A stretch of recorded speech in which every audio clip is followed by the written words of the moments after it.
What's up, Skins Nation? Welcome once again to that must-see YT program of programs, Pigskin Facts, History, and News. And I once again am your host of hosts, Fred Watson Jr. I apologize for the technical difficulties on the last segment. Now, getting back to where we were talking about Redskin news. Darius Geis was reactivated to the 53-man roster. He'll be coming back from a knee injury. He hasn't played since the first game in Philadelphia, where he suffered a knee injury. He is healthy now, and he is back practicing again.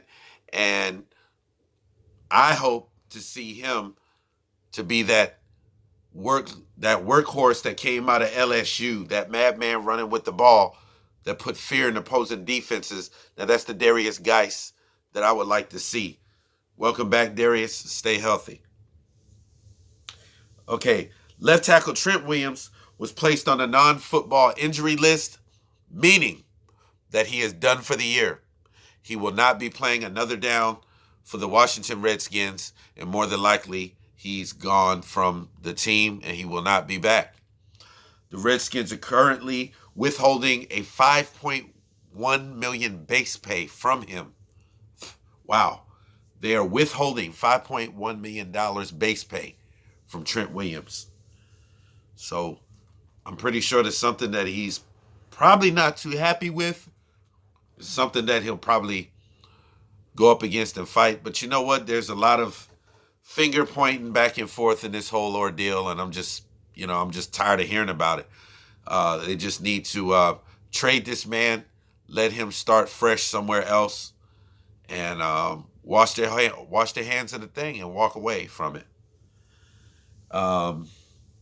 Chase Young, the highly regarded athlete, the edge rusher out of Ohio State that everybody has been talking about, supposedly the best all-around player in college football right now.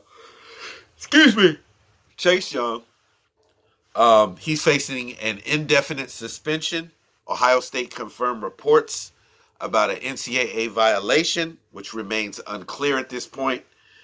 And the school is optimistic that Chase Young, that the junior, will be cleared to return to the field for the Buckeyes sometime the rest of this year. But as it looks right now, it's indefinite.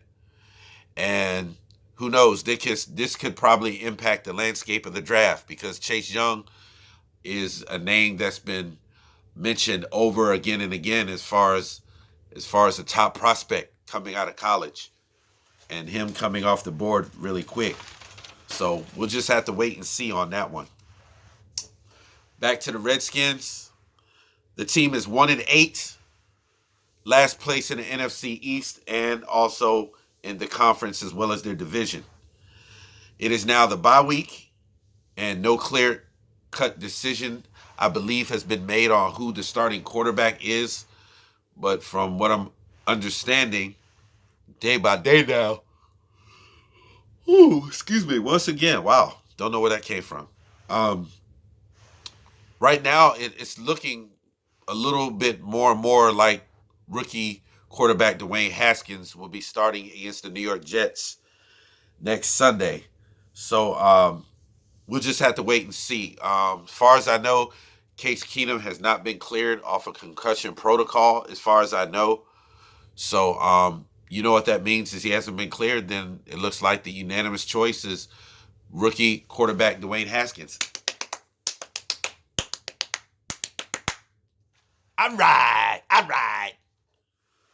All right. So looking forward to seeing him play his first home game and start. And just let that man play the rest of the year. Give this young man, time to develop. He's been held out most of the year. This is his time now. Let this man develop. Evaluate him in the offseason and go from there. It's been a circus as far as merry-go-round with quarterbacks. I'll get to that in a minute. Jay Gruden was fired because the Redskins were losing, looking bad on both sides of the ball. I mean, they were hot garbage. A dumpster fire ready to explode. The team obviously was poorly coached.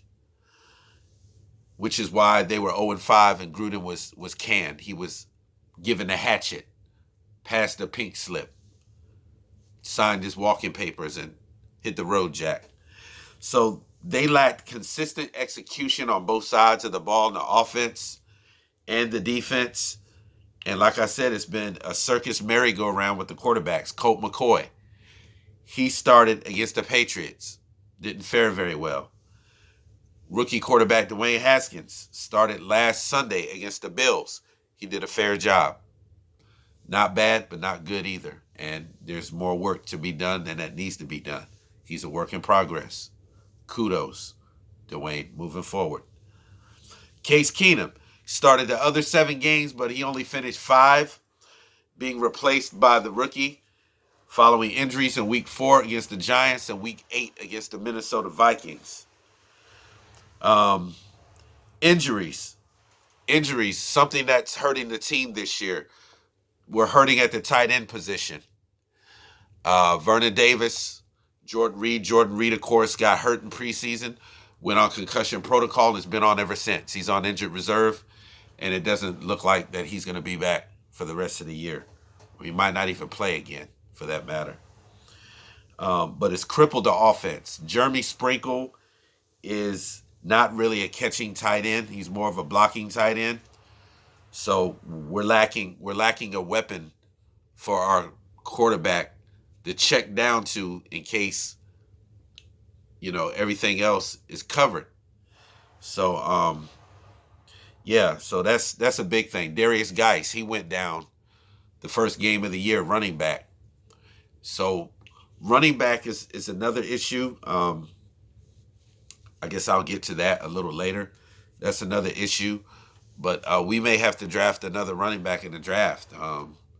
We drafted Bryce Love. Bam. He's dealing with an ACL. Darius Geis, he has his issues with injuries. He had his issues in college.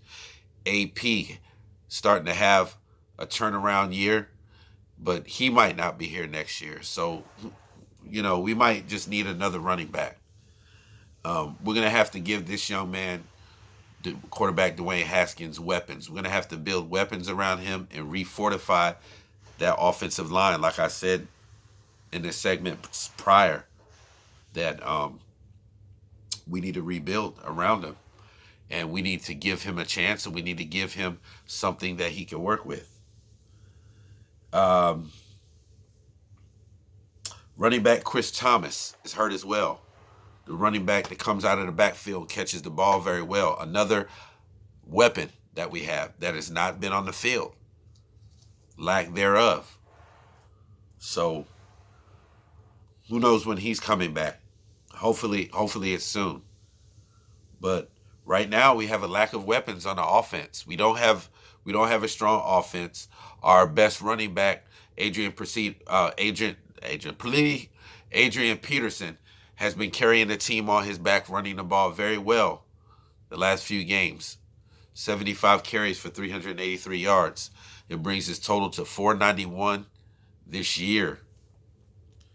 So, we just, we need help. Redskins have gone 13 quarters without scoring a touchdown. The red zone efficiency is 0, zilch, nada, nil, nothing, nope, new, nada, 0. They've gotten into the red zone and they have not scored a touchdown. They've only kicked field goals. If you're ever going to win in this league, win in the NFL, you're going to have an offense that is capable of scoring touchdowns. You have to.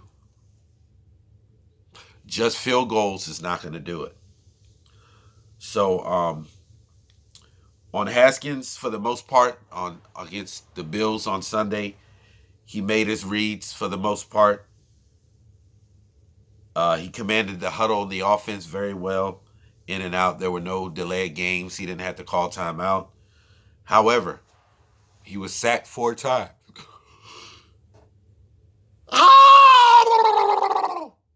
Why am I yawning so much? He was sacked 4 times.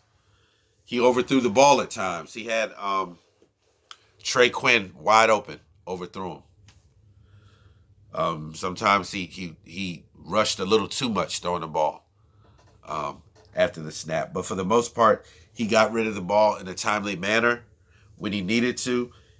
And he made a comment after the game that as the game went on, he started to see the field much, much better. He started seeing things and understanding things. So that lets you know right there that just putting him in is already beginning to marinate, work on him. And he's beginning to respond to it. So give the rookie a chance to play. Let him prove himself. And if you notice during preseason, every time he played, he got better and better as the weeks progressed. And I believe he will again. I believe he's going to be a star in this league. Give him a chance. Give him a chance. Every quarterback that starts out didn't start out great. Troy Aikman, one of the NFL all-time greats, quarterback on the Dallas Cowboys, He didn't start out great, but he finished great. So he's just a prime example of quarterbacks that come in and that don't live up to expectation right away, but eventually in time they overcome and they are successful. Like I said, Darius Guy suffered a knee injury in a regular season opener against Philly. He's been on injured reserve up until now, so now he's being released off of injured reserve and added to the 53-man roster. And now he's back, and he'll be playing on the field against the Jets next Sunday. Remember, Adrian Peterson in the first game was held out as a healthy scratch in their first game in Philly under Coach Jay Gruden's regime. He received limited carries and was rendered ineffective and inconsistent the first few games. After 5 games, Jay Gruden was fired. Bill Callahan took over as interim coach. Since he came in, he has changed things. He has implemented things. He has leaned more heavily on the running game. He has shaped and molded that into the Redskins' identity. Because right now, we can't pass the ball worth a dime to save our lives. Save their lives. So, since he's come in, he's leaned more heavily on the running game. And Adrian Peterson has been on a rampage. So, since Bill Callahan took over, Adrian Peterson has carried the ball 75 times for a whopping 383 yards, average of 5.1 yards a carry. He's on pace for a 1,500-yard campaign in a 16-game season. He's on pace. So I believe it was maybe 1,500 yards that he gained last year. He had a great year last year. And he might be headed that route again. So kudos, AP, all day. Now, since they gained, the New England game was the first game that they started gaining 75 yards or more running the football on the ground. And the first of 4 where they gained 100 yards or more. So they've been running the ball a lot better, I will say. Averaging 23.6 rushes a game, but have only just 8.4 points a game in that stretch, where before they averaged only 17 carries a game in their first 4 games under Coach Jay Gruden, former Coach Jay Gruden. They have now established their identity as a running team, and Bill Callahan's offense has scored only 35 points in 4 games. He's been interim head coach. Defense. The defense, Quentin Dunbar, playing like an all-pro. Quentin Dunbar. The defense has been horribly bad at times, unable to stop the run versus opponents, unable to get off the field on third downs, allowing 63 out of 126 conversions. That's 50%. That's half. That's not good. No wonder the defense is tired. One of the lowest in the league. No pressure on the opposing quarterback. Other times, the front four of Jonathan Allen, Deron Payne, Matt Ioannidis, Tim Settle, Montez Sweat has shown flashes of dominance, getting sacks, stops on the runner, pressuring the quarterback. Linebackers Bostic, Kerrigan, Sweat, Holcomb have not played great, but okay. Landon Collins has been consistent, the team's leading tackler. Josh Norman, not so good. He's been burned a lot, like Texas toast. Quentin Dunbar, however, has been playing like an all-pro level, like at an all-pro level. 5 passes defense, 3 interceptions. He's hard to catch the ball on. He's playing like an all-pro. Kudos to you, Quentin. Keep it up. Special teams. Tress Way is solid at punter. He's usually a surefire weapon. He's good at pinning the balls inside the football inside the 20-yard line or deep in the opponent's own territory. Now, last year, he led the league in nailing punts inside the 20-yard line and did not get a Pro Bowl invitation. Not right. Trey Quinn, a punt returner, is mediocre at best. His longest return was only 15 yards so far. I think we need a switch. I think we need to put the rookie Steven Sims in there. He's a lot faster. He's a speedy receiver. He can cut on a dime. I mean, dude is bad. And I think they would be wise to make a switch and allow Steven Sims to return punts, because that would go a long way as far as special teams, and that would help them win football games. So Steven Sims is a playmaker. Put the man back there. You know, he could break it at any time. You know, look what he did against the Patriots. He was lined up as a receiver. 69 yards down the field, touchdown. Our cover teams as of late have been suspect. The tackling has not been good. The tackling needs to be better. It needs to improve. And they need to get off the blocks and get the man. Justin Hopkins, he's a decent kicker, but he's missed some easy ones, and he needs to be more accurate from 40 yards out and beyond. He needs to be better. Okay. Our midseason awards. Midseason awards. But before we get to midseason awards, I just want to talk about the draft.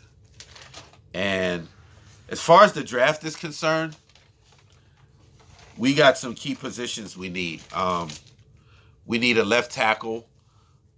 There's a guy, I believe he plays in Georgia. I think his name is Andrew Thomas. He's a high prospect as far as being on the line. So that might be a name that's of interest during the draft, for the upcoming draft in 2020.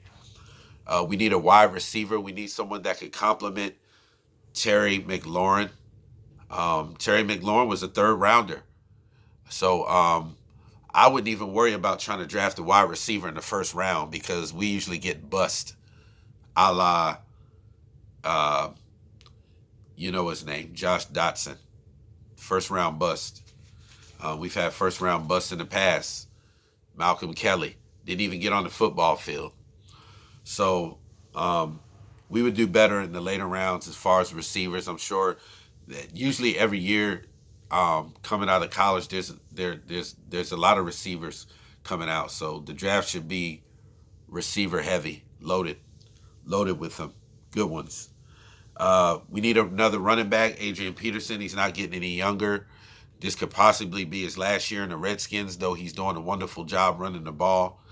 Darius Geis is always hurt, so he's hurt often. So there's no telling when. There's not going to be any telling where we can see a level of consistency from him.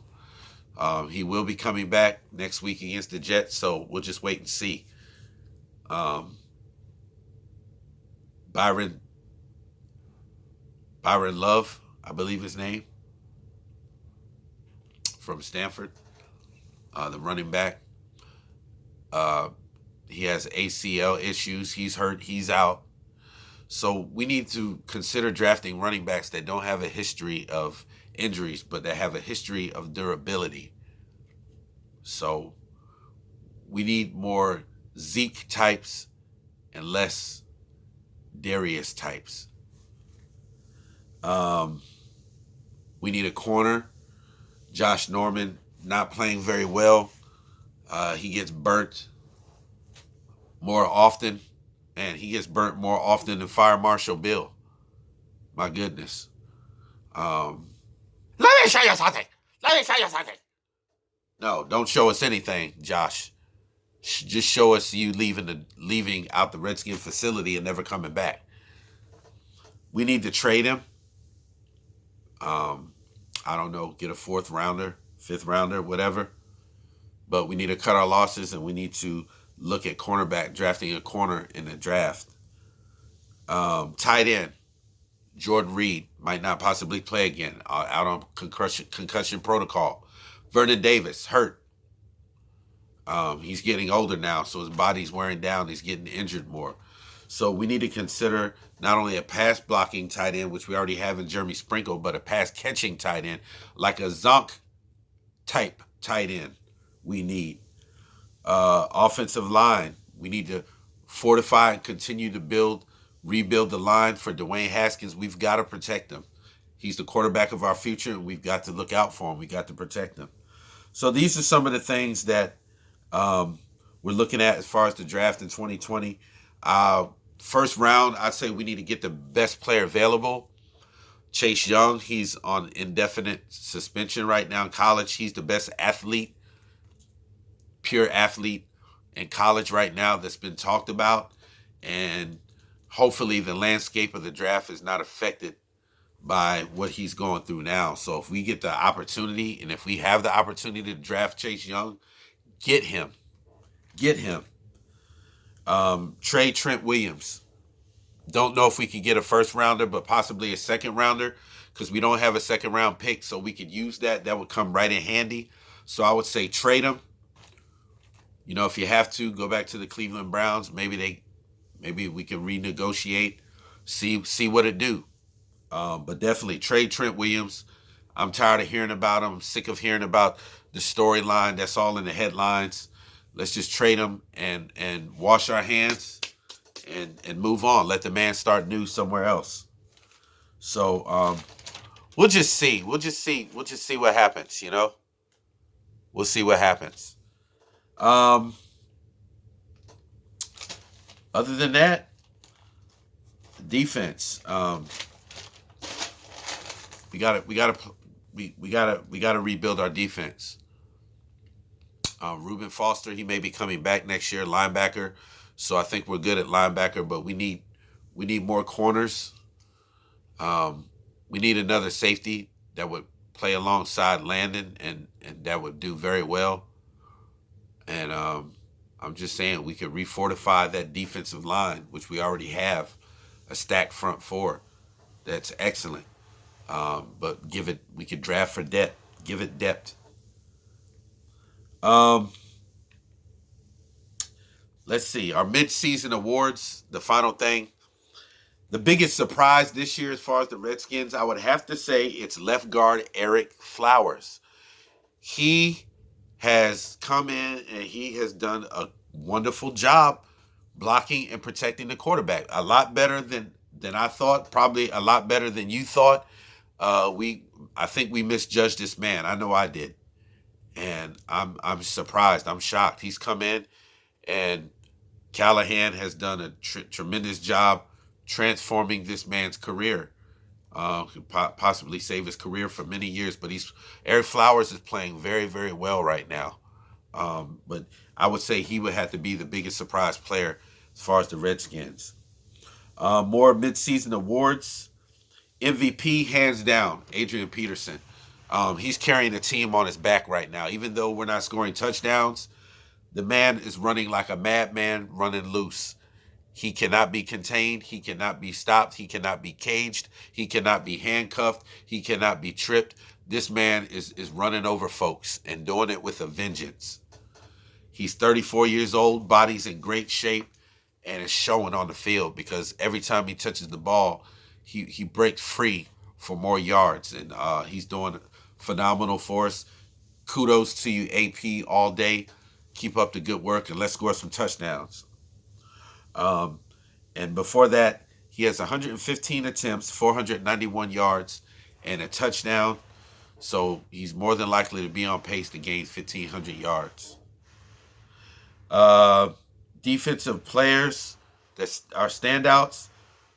It's two of them. Safety Landon Collins, 78 tackles, 52 tackles solo, and one sack. And Landon might not have any interceptions, but he's coming up in run support and he's doing a phenomenal job.